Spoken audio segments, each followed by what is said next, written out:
খিলঞ্জীয়া শব্দৰ অৰ্থ কি আৰু কোন খিলঞ্জীয়া সেয়া স্পষ্ট কৰক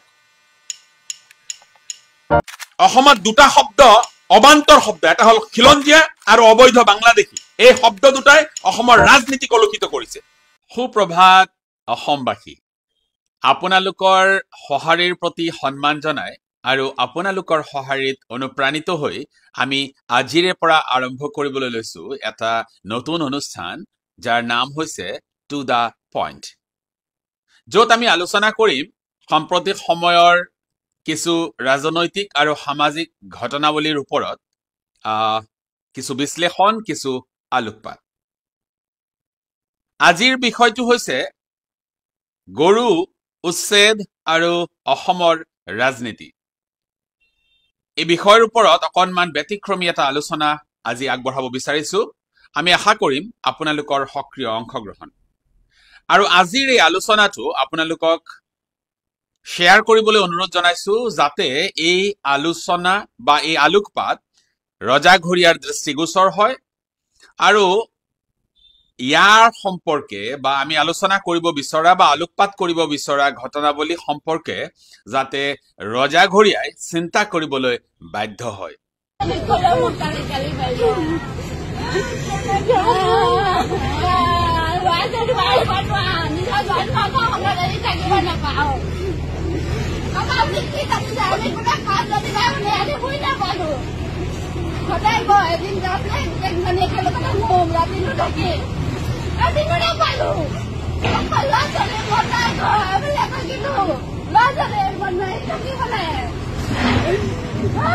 উচ্ছেদ হৈছে উচ্ছেদ হবই ঠিক এনে এক মনোভাৱেৰে চৰকাৰে ইটোৰ পিছত সিটোকৈ উচ্ছেদ কৰি গৈছে চৰকাৰী মাটি খালী কৰাৰ যি প্ৰক্ৰিয়া সেয়া অমানৱীয়ভাৱে তাত যুগৰ পিছত যুগ বসবাস কৰি থকা মানুহক উচ্ছেদ কৰি সেই চৰকাৰী ভূমি খালী কৰা হৈছে ইয়াক লৈ ৰাজনীতিও হৈছে বিভিন্নজনে এই উচ্ছেদক লৈ ৰাজনৈতিক সুবিধা ল'ব বিচাৰিছে ৰাজনৈতিক বাহবাহ ল'ব বিচাৰিছে কিছুমানে ক'ব বিচাৰিছে যে উচ্ছেদ হৈছে কেৱল সংখ্যালঘু মুছলমানসকলক টাৰ্গেট কৰি এয়া সম্পূৰ্ণ ভুল কাৰণ চৰকাৰে এই উচ্ছেদ কেৱল সংখ্যালঘু মুছলমানক টাৰ্গেট কৰি কৰা নাই তাৰ উদাহৰণ হিচাপে আপোনালোকে এই ভিডিঅ'সমূহ চাব পাৰে খিলঞ্জীয়া মানুহ ইয়াত কোনো বাংলাদেশী মানুহ নাই ইয়াতক এটা সংস্থাপন দিলে হ'ল বাকী একো নালাগে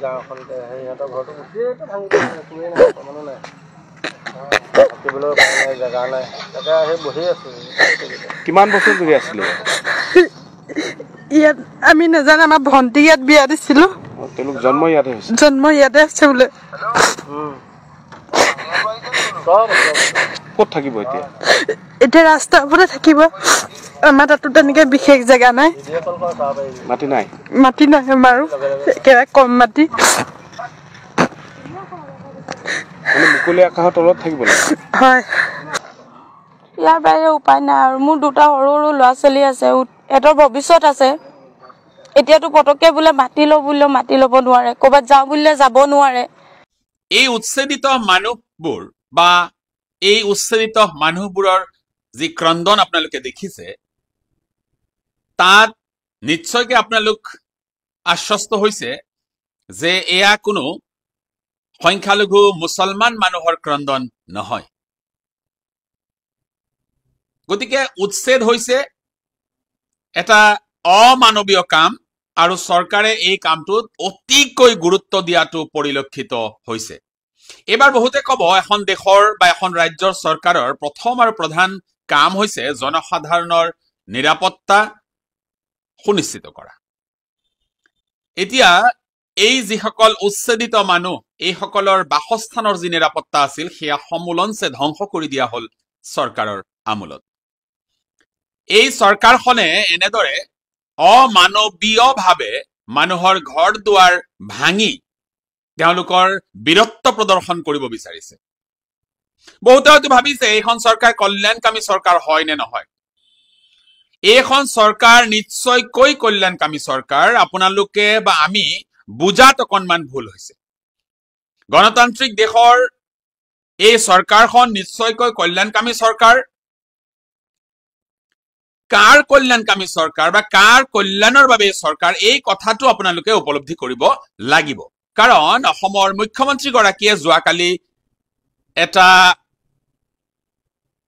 তেওঁৰ সাংবাদিকক সম্বোধন কৰি থাকোঁতে তেওঁ কৈছে যে বিজেপি চৰকাৰখন গৰুৰ শুভচিন্তক এটা চৰকাৰ।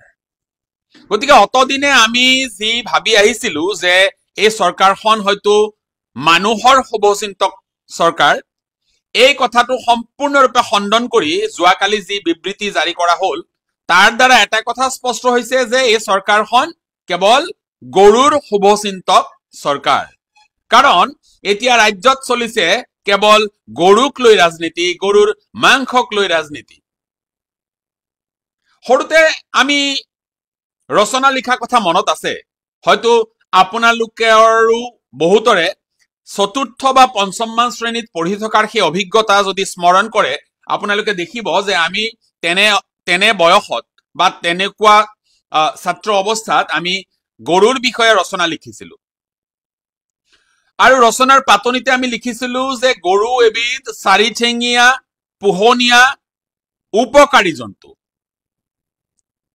2026 চনত 40টা বসন্ত অতিক্ৰম কৰাৰ পিছতো আমাৰ গৰু সম্পৰ্কে দৃষ্টিভংগী পৰিৱৰ্তন হোৱা নাই। আমি আজিও ভাবো যে গৰু এবিধ চাৰিঠেঙীয়া উপকাৰী ঘৰচীয়া জন্তু। ইয়াতকৈ বেছি গৰু সম্পৰ্কে মোৰ মগজুত চিন্তা কৰিবলৈ সময় নাই বা ঠাই নাই। কিন্তু দেখিছো যে নতুনকৈ গোমূত্ৰ সেৱনকাৰী একাংশ ব্যক্তি, যিসকলে যোৱাকালি আন এটা দলত আছিল, আজি এটা নতুন দললৈ গৈ তেওঁলোকে গোমূত্ৰ সেৱন কৰি শুদ্ধিকৰণ কৰি তেওঁলোকে নতুন দলত তেওঁলোকে স্থান লাভ কৰিছে। সেইসকলে অতি হিন্দুত্ববাদ দেখুৱাবলৈ গৈ এতিয়া কেৱল গৰুৰ সুৰক্ষাত আৰু গৰুৰ শুভচিন্তক হৈ তেওঁলোকে নিজৰ পৰিচয় দাঙি ধৰিব বিচাৰিছে। ইয়াতকৈ লজ্জাজনক কথা আমাৰ বাবে একো হ'ব নোৱাৰে। আজি যেতিয়াই তেওঁলোক আক্ৰমণৰ সন্মুখীন হৈছে, যেতিয়াই বিৰোধীয়ে তেওঁলোকক বিভিন্ন কথা বতৰাৰে আক্ৰমণ কৰিবলৈ লৈছে, তেতিয়া এইসকলে নিজৰ ভৰিৰ তলৰ মাটি হেৰুওৱাৰ ভয়ত গৰুৰ শৰণাপন্ন হৈছে। গৰুৰ মাংসক লৈ ৰাজনীতি কৰিছে আৰু গৰুক লৈ ৰাজনীতি কৰিছে। কিমান নিম্ন পৰ্যায়ৰ বা নিম্ন ৰুচি সম্পন্ন ব্যক্তিত্ব থকা মানুহে এইদৰে গৰুক লৈ ৰাজনীতি কৰিব পাৰে? পৃথিৱীৰ কোনোবা দেশত আপোনালোকে গৰুক লৈ ৰাজনীতি কৰা দেখিছে নে শুনিছে? আজি অকণমান বুজিবলৈ অসুবিধা হৈছে, গতিকে মই কথাবোৰ উপস্থাপন কৰিছো। কেন্দ্ৰত বিজেপিৰ চৰকাৰ, ৰাজ্যত বিজেপিৰ চৰকাৰ এইদৰে গৰুক লৈ ৰাজনীতি কৰি থকাতকৈ সময়ে সময়ে গৰুৰ মাংস নিষিদ্ধ, গৰুৰ মাংস খাব নালাগে, গৰু কুৰবানী বন্ধ হ'ব লাগে ইত্যাদি ইত্যাদি কথাবোৰ কৈ থকাতকৈ গৰুক কিয় এতিয়ালৈ ৰাষ্ট্ৰীয় জন্তু হিচাপে ঘোষণা কৰা হোৱা নাই? কিয় এতিয়ালৈ গৰুক ৰাষ্ট্ৰীয় জন্তু হিচাপে ঘোষণা কৰি তাৰ বধ কৰা, তাৰ মাংস ভক্ষণ কৰা সম্পূৰ্ণৰূপে দেশত কিয় নিষিদ্ধ কৰা হোৱা নাই? এই প্ৰশ্নটো আমি কৰিব বিচাৰিছো। আজি যিগৰাকী ব্যক্তিয়ে অসমৰ মুখ্যমন্ত্ৰীৰ আসনত অধিষ্ঠিত হৈ আছে, তেওঁতো বিজেপি দলৰ এগৰাকী মধ্যমণি, তেওঁ বিজেপি দলৰ ষ্টাৰ কেম্পেইনাৰ। সেইগৰাকী ব্যক্তিয়ে সংবিধানৰ ধৰ্ম নিৰপেক্ষতা শব্দটোক লৈ তেওঁৰ মূৰ কামোৰণি হৈছে। সংবিধানৰ ধৰ্ম নিৰপেক্ষতা শব্দটো তেওঁ গুচাই দিব লাগে বুলি দাবী উত্থাপন কৰি ৰাষ্ট্ৰীয় প্ৰেক্ষাপটত তেওঁ নিজকে জিলিকাব বিচাৰিছে। কিয় তেওঁৰ সাহস হোৱা নাই যে বিজেপিৰ নেতৃত্বক সন্মান কৰিবলৈ যে বাঘৰ সলনি গৰুক ৰাষ্ট্ৰীয় জন্তু হিচাপে ঘোষণা কৰি গৰু এটা সুৰক্ষিত প্ৰাণী হিচাপে তেওঁলোকে ৰাখিব লাগে, এই কথাৰ দাবী তেওঁ কিয় এতিয়ালৈ উত্থাপন কৰিব পৰা নাই? এই কথাটোত আমি চিন্তিত হৈছো। আমি সৰুতেতো জনা নাছিলো যে গৰু এটা সময়ত গৈ ৰাজনৈতিক জন্তু হ'ব। এতিয়া দেখিছো গৰু এটা ৰাজনৈতিক জন্তু হৈ পৰিছে। অসমত মানুহতকৈ গৰুৰ মূল্য বেছি হৈছে। অসমত মানুহতকৈ গৰুৰ সমাদৰ বেছি হৈছে। কথা বতৰাবোৰ স্পষ্টকৈ কৈছো। বহুতে কবলৈ ভয় কৰিছে। কিয়? এইখন গণতান্ত্ৰিক দেশ। এইখন দেশত প্ৰতিজন মানুহৰ কথা কোৱাৰ অধিকাৰ আছে আৰু সংবিধানে এই কথা কোৱাৰ অধিকাৰ সুনিশ্চিত কৰিছে। আমি আকৌ কৈছো যে অসমৰ মুখ্যমন্ত্ৰী গৰাকীয়ে অতি শীঘ্ৰে গৰুক ৰাষ্ট্ৰীয় জন্তু হিচাপে ঘোষণা কৰাৰ দাবী উত্থাপন কৰিব লাগে। সকলো অসমবাসী জাতি ধৰ্ম বৰ্ণ নিৰ্বিশেষে এই কথাত সমৰ্থন কৰিব। কিন্তু গৰুক লৈ ৰাজনীতি কৰাটো আমি ঘৃণা কৰিছো, আমি গৰিহণা দিছো। আজি তেওঁ কৈছে যে বিৰোধী দলে বা কংগ্ৰেছ দলে যিবোৰ কথাত মাত মাতিব লাগে সেইবোৰ নামাতে। আজি গৰুৰ কুৰবানী হৈছে এই কথাক লৈ মাত নামাতে। কিয় মাতিব? মই সুধিছো কিয় মাতিব? বিৰোধী দল পগলা হৈছে নেকি যে কোনোবা কি কুৰবানী দিব কি খাব এই লৈ তেওঁলোকে ডিচিশন ল'ব? বিৰোধী দল কোন? মুছলমানে কি খাব নাখাব তাৰ ডিচিশন ল'বলৈ? মই সুধিছো চৰকাৰ কোন যিয়ে মুছলমানে কি খাব আৰু কি নাখাব তাৰ ডিচিশন তেওঁলোকে ল'ব? মই এজন মুছলমান, মোৰ ঘৰত মই কি খাম কি নাখাম চৰকাৰক সুধি মই কেতিয়াও নাখাওঁ। এই কথা মই সোঁৱৰাই দিব বিচাৰিছো। মই স্বাভিমানী অসমীয়া, মই স্বাভিমানী ভাৰতীয়, মই স্বাভিমানী মুছলমান। গতিকে মই কি ভক্ষণ কৰিম আৰু নকৰিম এয়া মোক চৰকাৰে আঙুলিয়াই দিব নালাগে বা চৰকাৰৰ পৰামৰ্শত মই সেয়া নকৰো। আজি যদি কাৰোবাৰ দম আছে মেঘালয়ত গৈ এই কথা কওকচোন। আজি যদি কাৰোবাৰ দম আছে নাগালেণ্ডত গৈ এই কথা কওকচোন। নেডা নে ফেডা কিবা এটা আছিল, সকলোৱে জানে নেডা নে ফেডা বুলি কিবা এটা আছিল। কোনোবা এজনতো নেডা নে ফেডাৰ আহ্বায়ক। অসমত ৰাজনীতি কৰিছে গৰুক লৈ, গৰুৰ মাংস বন্ধ হব লাগে, গৰুৰ লৈ পেলাই যি ৰাজনীতি চলিছে এই ৰাজনীতি নাগালেণ্ড অথবা মেঘালয়ত গৈ কিয় কৰিব পৰা নাই এইটো কিন্তু এটা সন্দেহৰ আঙুলি তেওঁলৈ উঠিব। আজি নেডাৰ এগৰাকী আহ্বায়কে কিয় মেঘালয়ত গৈ গৰুৰ মাংস বন্ধ হব লাগে বুলি চিঞৰিব পৰা নাই? কিয় নাগালেণ্ডত গৈ তেওঁ চিঞৰিব পৰা নাই যে গৰুৰ মাংস বন্ধ হব লাগে? কিয়? মানুহক আভুৱা ভৰি আপোনালোকে ৰাজনীতি নকৰিব। দেশত শিক্ষিত মানুহৰ অভাৱ হোৱা নাই। কেৱল কিছুমান অন্ধভক্ত গোমূত্ৰ সেৱনকাৰী গোবৰ সেৱনকাৰী ব্যক্তিক আপোনালোকৰ সমৰ্থক হিচাপে পায়। আপোনালোকে এই যে আস্ফালনবোৰ কৰিছে এই আস্ফালনৰ উচিত প্ৰত্যুত্তৰ 2026 চনত ৰাইজে দিব। আমি নিৰাপত্তাহীনতাত ভুগিছো এইখন চৰকাৰৰ আমোলত। মানুহে এইখন চৰকাৰৰ আমোলত নিৰাপত্তাহীনতাত ভুগিছে। নিৰাপত্তাত আছে কেৱল গৰু, নিৰাপত্তাত কেৱল গৰু আছে। গতিকে আমি মানুহ হিচাপে বিচাৰিছো যে এইখন ৰাজ্যত গৰুৰ সুৰক্ষা হব লাগে, দেশত গৰুৰ সুৰক্ষা হব লাগে। আৰু সেই সুৰক্ষা সুনিশ্চিত হব তেতিয়া যেতিয়া গৰুক ৰাষ্ট্ৰীয় জন্তু হিচাপে ঘোষণা কৰা হব।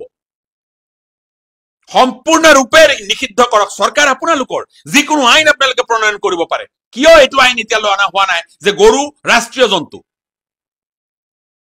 কৰক আপোনালোকে, সকলোৱে সমৰ্থন কৰিব, সহযোগ কৰিব। কিন্তু এই গৰুক লৈ এই তৰল ৰাজনীতিবোৰ আপোনালোকে এৰক। এই তৰল এই অপদাৰ্থ ৰাজনীতিবোৰেৰে অসমখন আপোনালোকে 100 বছৰ পিছুৱাই লৈ গল। কেৱল মুখেৰে অসমখন 1 নম্বৰ ৰাজ্য হব বুলি চিঞৰ বাখৰ কৰি থাকিলে এই গৰুক আপোনালোকে প্ৰাধান্য দি অসমক 1 নম্বৰ ৰাজ্য কৰিব নোৱাৰে। গৰুখুটিৰ প্ৰকল্পটো এটা ফ্লপ প্ৰকল্প, আপোনালোকে মানি ল'ব লাগিব। কিন্তু আবুল তাবুল যি আপোনালোকে যুক্তি প্ৰদৰ্শন কৰিব বিচাৰিছে যে গৰুখুটিৰ প্ৰকল্পটো লাভৰ বাবে কৰা হোৱা নাই, তাৰ মাটিৰ মূল্য বঢ়াবৰ বাবে কৰা হৈছে বা সেই মাটি খিলঞ্জীয়াৰ বাবে সংৰক্ষিত কৰিবলৈ কৰিছে। আপোনালোকে যে সুধিছে প্ৰশ্নটো যে ইকনমিক্স বুজি পোৱা মানুহে এই কথা বুজি পাব। মই কৈছো মহাশয়, মই এজন ইকনমিক্সৰ স্নাতকোত্তৰ ডিগ্ৰীধাৰী ব্যক্তি, কিন্তু মই আপোনালোকৰ ইকনমিক্স বুজি পোৱা নাই যে লোকচান ভৰি থকা এই প্ৰকল্পটো কিয় চলাই থকা হৈছে বা কাৰ স্বাৰ্থত চলাই থকা হৈছে এই অসমৰ ৰাইজে জানিব বিচাৰিছে। ইকনমিক্সত এনে কোনো ফৰ্মুলা নাই যে লোকচান ভৰি থকা ইণ্ডাষ্ট্ৰি এটা চলাই ৰাখিব লাগে। এই যে ৰাইজৰ ধন কোটি কোটি টকা হৰাধ কৰি এই যে গৰুখুটি প্ৰকল্পটো কৰা হল, তাৰ পৰা ৰাজকোষলৈ কিমান টকা গল বুলি প্ৰশ্ন কৰাৰ লগে লগে আপোনালোকে এই যে আবুল তাবুল বক্তব্যবোৰ প্ৰদৰ্শন কৰি আপোনালোকৰ মতে সেইবোৰ অকাট্য যুক্তি। কিন্তু মহাশয়, অপেন ডিবেটত আহক, আপোনালোকৰ সৈতে আমি অপেন ডিবেট কৰিবলৈ ৰাজি আছো, কিন্তু কথা আপোনালোকেও শুনিব লাগিব। কেৱল আপোনালোকেই বলকিব আৰু আমি শুনি যাম, এইটো হ'ব নোৱাৰে। গণতান্ত্ৰিক দেশৰ এয়া প্ৰমূল্যবোধ নহয় যে শাসক পক্ষই শুনি কব আৰু মানুহে কেৱল মুখ বধিৰৰ নিচিনাকে শুনি যাব, এইটো হ'ব নোৱাৰে। আমাৰ প্ৰশ্নবোৰৰো উত্তৰ আপোনালোকে দিব লাগিব। গৰুখুটি প্ৰকল্পৰে কিদৰে অসমৰ ৰাইজ উপকৃত হৈছে এই কথা বুজাব লাগিব আপোনালোকে। কেৱল কুৰুৱা এই দলংখন হৈ গলেই গৰুখুটিৰ মাটিৰ মূল্য বৃদ্ধি হ'ব, এই কথাৰে আভুৱা ভাৰিবলৈ যত্ন নকৰিব। গৰুখুটিত চৰকাৰী ধনৰ অপব্যৱহাৰ কৰা হৈছে, গৰুখুটিত চৰকাৰী ধনৰ হৰাজ কৰা হৈছে, এই প্ৰশ্ন আমি আপোনালোকক কৰিব বিচাৰিছো। কথাবোৰ স্পষ্টকৈ কৈছো। আপোনালোকে সাংবাদিকৰ সন্মুখত যেতিয়া সেই সংবাদ মাধ্যমত বুম দেখে, তেতিয়া আপোনালোকে আপোনালোকৰ মতে কথাবোৰ কৈ যায় আৰু আমি অকণমান লাজ পাওঁ যে সন্মুখত থকা সাংবাদিকবোৰে সেই কথাবোৰ ৰেকৰ্ড কৰি আনি বজাই অসমৰ ৰাইজক শুনায়। তেওঁলোকে ওলোটাই প্ৰশ্ন কৰিব নোৱাৰে। তেওঁলোকে ওলোটাই প্ৰশ্ন কৰাটো সাংবাদিকৰ দায়িত্ব আৰু কৰ্তব্য। চৰকাৰক জবাবদিহি কৰাৰ দায়িত্ব কেৱল বিৰোধীৰ নহয়, সাংবাদিকৰ। কাৰণ গণতন্ত্ৰৰ চতুৰ্থ স্তম্ভ সাংবাদিকসকল, তেওঁলোকৰো দায়িত্ব আছে প্ৰশ্ন কৰাৰ।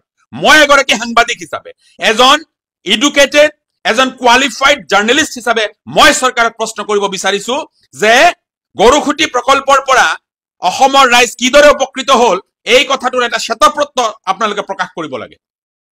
আপোনালোকে এখন শ্বেতপত্ৰ প্ৰকাশ কৰিব লাগে, যিখনৰ জৰিয়তে আমি আশ্বস্ত হ'ব পাৰো যে গৰুখুটি প্ৰকল্পৰ পৰা অসম এইদৰে উপকৃত হৈছে। এই কথা বতৰাবিলাক লৈ ডিবেট হ'ব লাগে। আজি আপোনালোকে কৈছে গৰুখুটিত হেনো খিলঞ্জীয়া মানুহৰ ভূমিৰ অধিকাৰ সুনিশ্চিত কৰিবৰ বাবে তাত সংখ্যালঘু মুছলমানসকলক উচ্ছেদ কৰা হৈছে। মই প্ৰশ্ন কৰিব বিচাৰিছো মহাশয়, খিলঞ্জীয়া শব্দৰ অৰ্থ কি আৰু কোন খিলঞ্জীয়া সেয়া স্পষ্ট কৰক। অসমত দুটা শব্দ অবান্তৰ শব্দ, এটা হল খিলঞ্জীয়া আৰু অবৈধ বাংলাদেশী। এই শব্দ দুটাই অসমৰ ৰাজনীতি কলুষিত কৰিছে। অবৈধ বাংলাদেশী কোন সেয়া স্পষ্ট হ'ব লাগে আৰু খিলঞ্জীয়া কোন সেয়া স্পষ্ট হ'ব লাগে। কেৱল মাত্ৰ মুছলমানৰ লেবেল থাকিলেই তেওঁ হ'ব অবৈধ বাংলাদেশী আৰু হিন্দু মানুহ হলেই তেওঁ হ'ব খিলঞ্জীয়া, এই কথা কোনো মানি ল'ব নোৱাৰে, কোনো বিবেকবান মানুহে মানি ল'ব নোৱাৰে। ধৰ্মৰ ভিত্তিত এজন মানুহ খিলঞ্জীয়া আৰু ধৰ্মৰ ভিত্তিত এজন মানুহ অবৈধ বাংলাদেশী, এই কথা আমি কেতিয়াও মানি নলওঁ। কোনখন সংবিধানে খিলঞ্জীয়াৰ সংজ্ঞা নিৰূপণ কৰিলে? নে আপোনালোকৰ চৰকাৰে কিবা গোপন বুজাবুজিৰে কোনোবা খিলঞ্জীয়াৰ সংজ্ঞা নিৰূপণ কৰিছে? স্পষ্ট কৰক। প্ৰতিটো কথাতে কেৱল খিলঞ্জীয়া আৰু বাংলাদেশী, খিলঞ্জীয়া আৰু অবৈধ বাংলাদেশী, এই শব্দবোৰৰ ব্যৱহাৰ, এইটো ব্যৱহাৰ নহয়, এইটো অপব্যৱহাৰ আপোনালোকে বন্ধ কৰক। এই কথা বতৰাবোৰ মই আপোনালোকক বিচাৰিছো, মই আপোনালোক শ্ৰোতা দৰ্শক হিচাপে মই বিচাৰিছো এই কথা বতৰাবোৰ আপোনালোকে ইমান বেছি শ্বেয়াৰ কৰক যাতে এই কথা বতৰাবোৰ ৰজাঘৰীয়াৰ কাণ চুৱেগৈ। 2026ত কি হবলৈ গৈ আছে, 2026ত এই চৰকাৰখনৰ কি হবলৈ গৈ আছে, এই কথা আপোনালোকে বিভিন্ন জনৰ লগত আলোচনা কৰিলে গম পাব। বিভিন্ন জনৰ লগত আলোচনা কৰিলে গম পাব। এজন সাধাৰণ ব্যক্তিৰ এটা সৰু ভিডিঅ'ৰে আপোনালোক সকলোৰে পৰা মই আজি বিদায় লৈছো। আপোনালোকে সৰু ভিডিঅ'টো উপভোগ কৰক। গুড মৰ্নিং অসমবাসী ৰাইজ। আগন্তুক 26ৰ লোকসভা নিৰ্বাচনত কোনে কোনে জয়ন্ত মল্ল বৰুৱাৰ লগতে ইয়াৰ বিজেপি ৰাজনৈতিক দলটোক মানে অসমৰ পৰা উখুৰাই পেলাই ব্ৰহ্মপুত্ৰত পেলাই দিয়াৰ কাৰণে কোনে কোনে ৰেডি হৈছে আৰু কোনে কোনে বিজেপিত মানে চেণ্ডেলৰ মালা আৰু ঝাৰু লৈ খেদাৰ কাৰণে প্ৰস্তুত হৈছে, ইহঁতে পোষ্টটো শ্বেয়াৰ কৰি দিব। আৰু মই এজন কোচ ৰাজবংশী ল'ৰা হৈ যি কোচ ৰাজবংশী সমাজক যিটো এই কি যেতিয়াৰ পৰা বিজেপি আহিছে তেতিয়াৰ পৰা প্ৰতাৰণাৰ কি বলি হৈ আহিছে কোচ ৰাজবংশী সমাজ, গতিকে এই কোচ ৰাজবংশী সমাজৰ হৈ মই আগন্তুক বিধানসভা নিৰ্বাচনত লগতে কি আমাৰ 25 ছেপ্টেম্বৰ মাহত BTC নিৰ্বাচনত বিজেপিক ঝাৰু লৈ খেদাৰ কাৰণে আমি ৰেডি হৈ আছো কোচ ৰাজবংশী সমাজ।